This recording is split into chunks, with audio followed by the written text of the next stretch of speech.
যে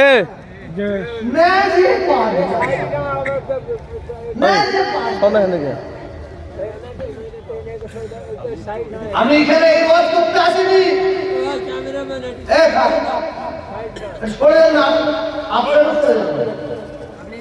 আমি এখানে এই ওয়াজ করতে আসিনি।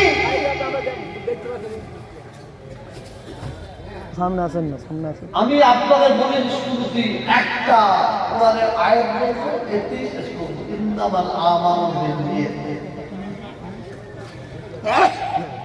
এত কথা বলার মনে এখানে যত ভাই দাঁড়িয়ে আছেন, বসে আছেন, আপনারা যেটা আমার অনুরোধ দাবি, আপনারা আমার জন্য সকলে দোয়া করবেন যে যেন হকের উপর থেকে যেন আল্লাহ আমার মত দান করে। বলুন আমিন। আমিন। এটা জোরে বলুন আল্লাহুম্মা আমিন।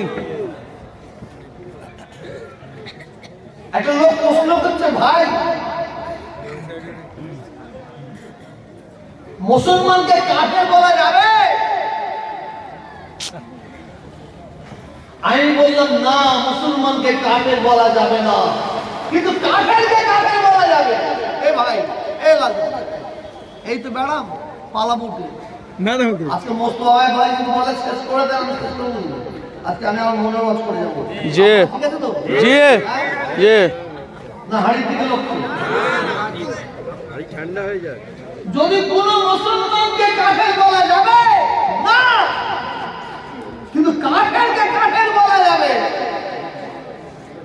যদি কোনো মুসলমান কাফেরের কাজ করে, তাকে কাফের বলতে সর্ষে পরিমাণ পিছিয়ে আসা যাবে না। আজকে কিছু মানুষ শিরক করছে, ঠাকুরের কাছে, মূর্তির কাছে গিয়ে মাথা নত করছে,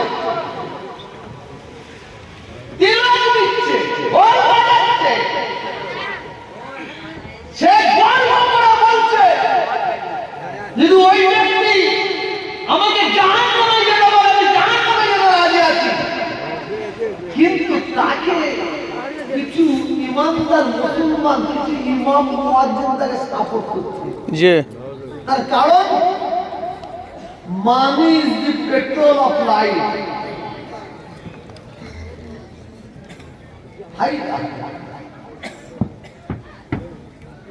আমি আমার ভাইপোদের বলি, আমার ভাইপোরা আমার বন্ধু মতন, আপনারা জানেন না।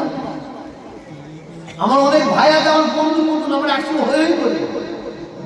আমি ওদেরও বলি, হারা দাদা হুজুর আঘাত করছে, পুরপুরা সমালোচনা করছে, এই সমালোচনা হচ্ছে, তো দাদা জানকে কি বলে অমিত শাহ, দাদা হুজুর এই সিলসিলার লোকেরা মূর্খ জাহেল অজ্ঞ, দাদা হুজুর সিলসিলাকে গামার, সিলসিলার লোকগুলো গামার বলছে।